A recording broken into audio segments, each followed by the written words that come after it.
Bentrovati ragazzi, primo video del 2018, un'altra recensione, questa volta Panasonic GX80. Ce l'ho da un anno, la uso da un anno e quindi è il momento di tirare le somme. Ma andiamo come al solito in riva al mare a vedere che cosa si può dire di questa fotocamera.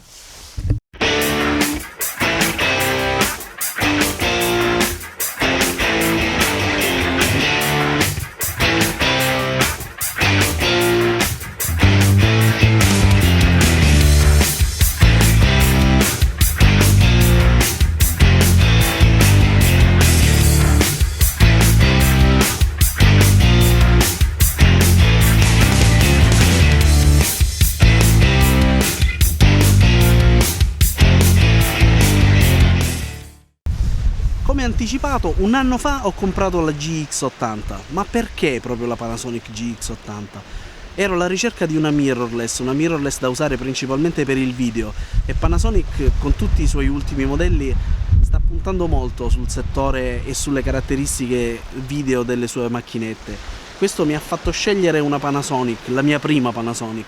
E la GX80 in particolare per una serie di motivi e di caratteristiche che la dovevano rendere ideale per l'uso che dovevo farne io. Il primo fra tutti le dimensioni ridotte che la rendono quasi tascabile. In secondo luogo la presenza di un mirino elettronico e si è rivelato essere magari meno buono, lo vedremo dopo in dettaglio di quello che io pensavo, però comunque c'è. Parte del leone le caratteristiche di registrazione video, risoluzione 4K, 1080p, comunque a 60 frame al secondo, stabilizzazione del sensore senza il filtro passabasso che doveva renderlo ancora più definito delle solite micro 4 terzi per quel che riguarda almeno la fotografia. Nel video credo che non incida tantissimo questa caratteristica, viste le risoluzioni che sono in ballo. E dal lato negativo la mancanza dell'entrata per il microfono, questo mi ha un po' trattenuto all'inizio, però tutto sommato ho deciso di acquistarla lo stesso. Il vero punto di forza credo che sia la stabilizzazione del sensore. Vediamo adesso nel dettaglio come è fatta la GX80 e a un anno da quando la sto usando come mi ci sono trovato e che cosa posso adesso definire essere un pregio oppure un difetto. Dal punto di vista ergonomico e di costruzione la GX80 è piccola, come ho detto è tascabile. Se acquistata con il 1232 che viene venduto in kit, la si può tranquillamente mettere in tasca al giaccone e portarla con sé. Non è leggerissima, quindi il peso lo sentirete senza dubbio, però non è un peso eccessivo. Questa caratteristica ha fatto della mia GX80 la macchinetta che io adesso porto sempre con me quando voglio uscire leggero, quando penso che devo avere una macchinetta con me per poter fotografare oppure filmare un avvenimento che potrebbe avvenire ma che non sono sicuro che avverrà e quindi non voglio portarmi attrezzatura più pesante.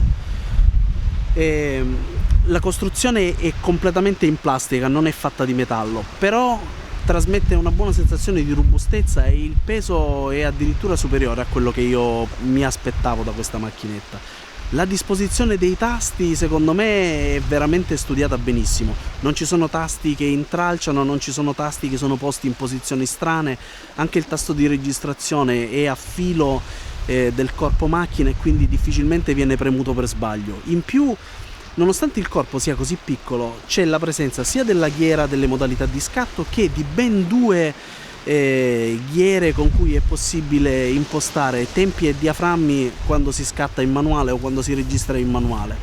Inoltre il menu della Panasonic consente di configurare veramente una grande quantità di tasti in maniera personalizzata. Si può quindi creare, oltre al fatto che si ha un menu che rappresenta una scorciatoia per moltissime funzioni, si ha la possibilità di impostare i vari tasti per avere sempre a disposizione, senza doversi addentrare nei menu, tutte le funzioni che più spesso andremo ad utilizzare. Ce ne sono alcuni che sono già preimpostati, per esempio per la sensibilità ISO, per il bilanciamento del bianco, per la selezione dei punti di messa a fuoco, ma ce ne sono altri che possono essere liberamente impostati su una vasta selezione di funzioni. E questo rende la macchinetta davvero molto pratica da utilizzare. Inoltre la presenza del touchscreen facilita in alcune operazioni, per esempio nella scelta del punto di messa a fuoco, perché basta cliccare su un punto dell'immagine per mettere a fuoco, o comunque anche nello sfogliare le immagini, nell'ingrandire, nello zoomare, nell'entrare e navigare nel menu. In questo caso io amo più usare i tasti piuttosto che il touchscreen, però comunque è un plus non indifferente. Lo schermo posteriore è abbastanza grande ed è inclinabile sia verso l'alto che verso il basso. Questo rende la macchinetta adatta a poter essere utilizzata scattando dall'alto o dal basso e comunque garantendo lo stesso una buona visuale. Lo schermo è lucido, soffre un po' quando la luce ambiente è molto forte, però c'è la presenza del mirino. Il mirino è forse un po' il tasto dolente e uno dei punti più deludenti della macchinetta. Il mirino è molto definito, ha una definizione alta, ha una tecnologia particolare che in caso di movimenti rapidi dell'immagine all'interno diciamo tende a creare un alone di colori intorno agli oggetti in rapido movimento, ma non è questo il difetto suo più grande. Il difetto più grande del mirino della GX80 è il fatto che gli elementi ottici che sono posti prima di esso e attraverso cui si guarda rendono i bordi sempre sfocati, non si riesce ad avere un mirino che sia tutto quanto bello nitido.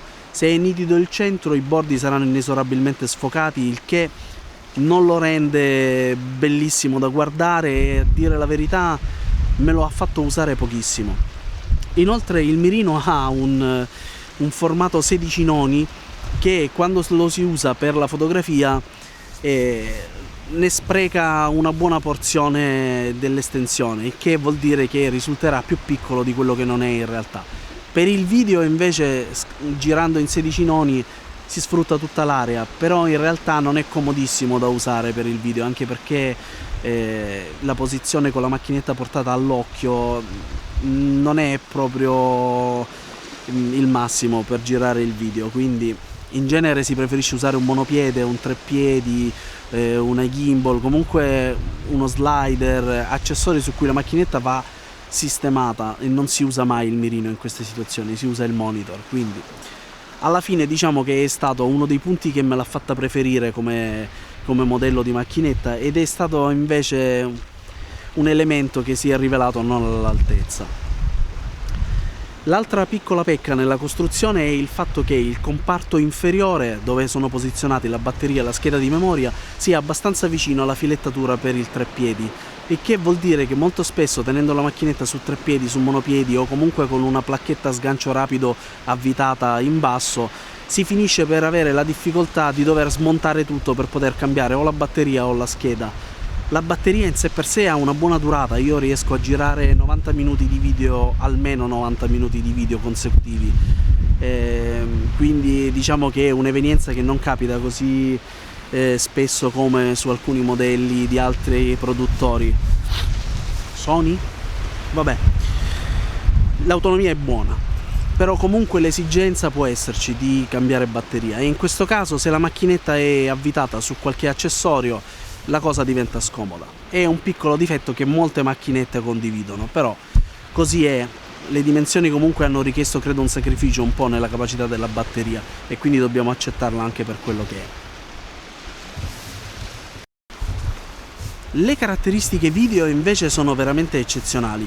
Come ho già detto, è possibile girare video con la risoluzione 4K, una cosa che io non faccio molto spesso perché o la mia clientela non lo richiede o addirittura è controproducente, perché molto spesso le persone non sono in possesso di attrezzature in grado di riprodurre fluidamente un video in 4K, e quindi si finirebbe per fornire un prodotto finale che non è perfettamente fruibile da chi lo sta comprando, quindi preferisco non utilizzarlo. Però questa caratteristica permette per esempio di avere alcune funzioni che sono molto interessanti. La GX80 ha una funzione particolare in cui girando in 1080, quindi in Full HD, si ha comunque la macchinetta che registra l'inquadratura intera in 4K e poi pratica un ritaglio che può, all'interno di un intervallo di tempo di 20 o 40 secondi, spostarsi nell'inquadratura.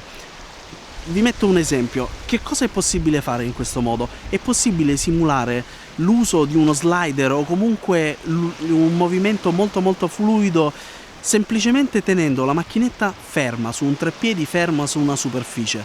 È una funzione che può essere molto utile per chi non ha attrezzatura diciamo video completa e comunque permette di ottenere un risultato che è tutt'altro che un gadget inutile. Quindi tutto sommato la risoluzione 4K ha il suo perché. Si vede anche nel reparto fotografico. Il comparto fotografico beneficia di questa risoluzione 4K perché per esempio è possibile, avendo dei frame di 8 megapixel per ogni filmato che viene registrato, di usufruire di cose come la raffica 4K che è straveloce. In pratica la macchinetta farà un filmato e salverà ogni singolo fotogramma come una foto separata. E ovviamente questo è possibile farlo salvando le foto ottenute soltanto in risoluzione da 8 megapixel e soltanto in JPEG. La qualità non è elevatissima, però caspita, avere una macchinetta che scatta 30 foto al secondo da 8 megapixel è una cosa che fino a pochi anni fa si poteva soltanto sognare. Dal punto di vista fotografico invece il sensore micro 4 terzi è stata una parziale delusione. È stata una parziale delusione per quel che riguarda la pulizia dell'immagine alle sensibilità più basse. Perché? Perché anche impostando la sensibilità più bassa, che è ISO 200, l'immagine secondo me o secondo gli standard a cui sono abituato, scattando principalmente con macchinette full frame Canon, non è mai veramente pulitissima. Basta giocare pochissimo con l'esposizione o aprire sensibilmente le ombre per vedere la qualità abbassarsi e uscire una quantità di rumore che onestamente non mi aspettavo da un sensore del 2017. Mi ha sorpreso invece perché effettivamente la promessa di aumentare la definizione eliminando il filtro passabasso è stata mantenuta.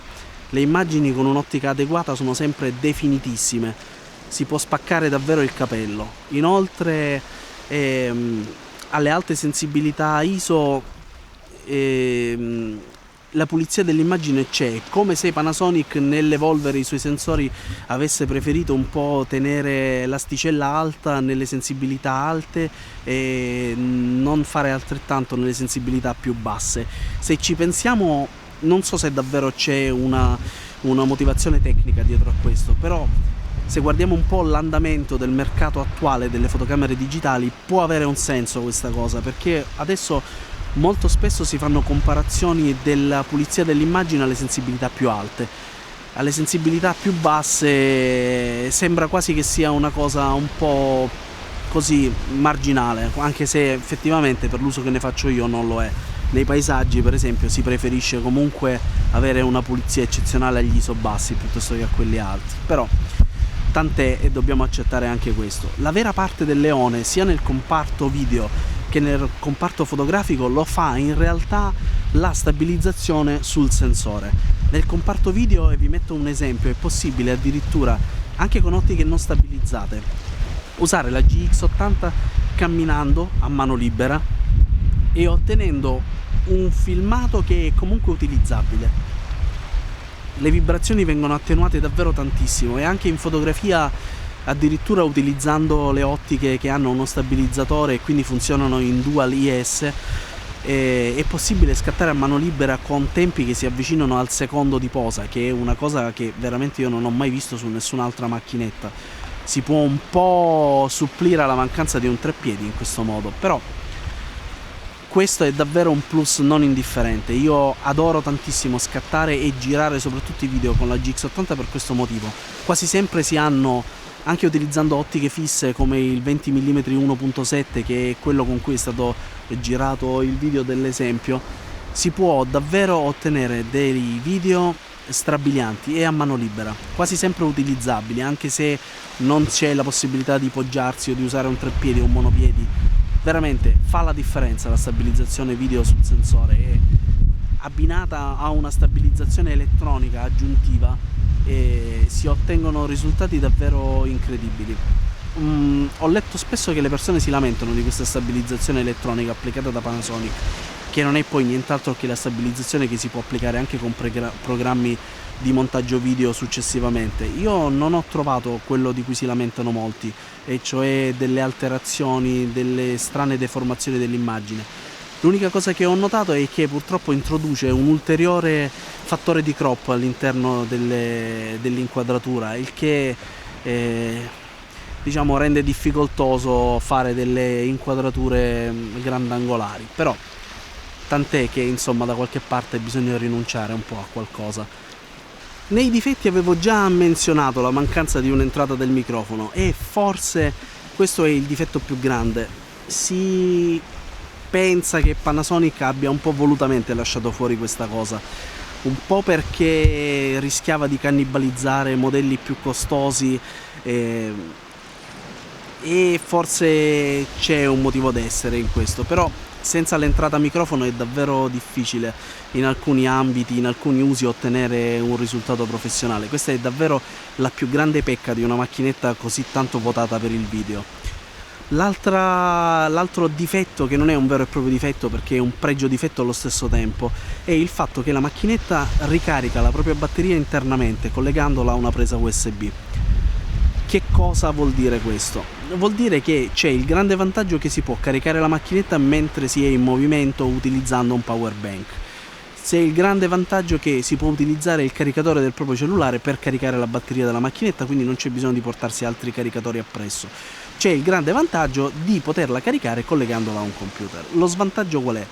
Lo svantaggio è che, prima di tutto, se non si acquista un caricabatterie esterno, si finisce per dover lasciare la macchinetta e non poterla utilizzare mentre sta caricando la batteria.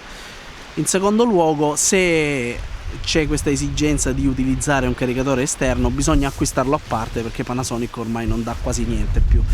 Nella confezione, la confezione è veramente scarna, troverete un cavetto USB, qualche manuale elettronico da scaricare, niente manuali cartacei, niente caricabatterie, insomma è veramente scarna, c'è solo una cinghia, poche cose, insomma. Non vi faccio vedere lo spacchettamento perché è un po' inutile.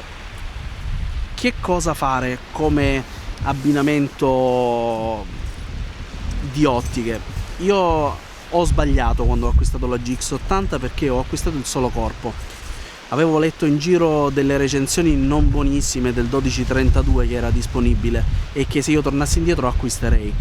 Ho preferito prendere il solo corpo per poi abbinare un 14-45 mm che tutti decantano nel mondo micro 4 terzi come un'ottica veramente molto molto nitida.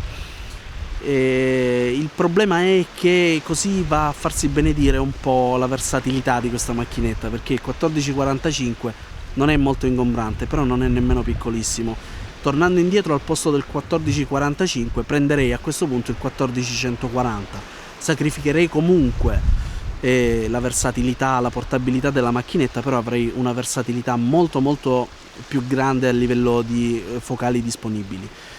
Oppure, cosa che ho fatto successivamente, abbinerei ottiche fisse, in particolare il 14 mm 2.5 con cui sto registrando questo video, ma sulla GH4, è un'ottica piccolissima, veramente molto nitida, abbastanza luminosa, che si abbina alla perfezione con la GX80 perché la rende ancora più portatile.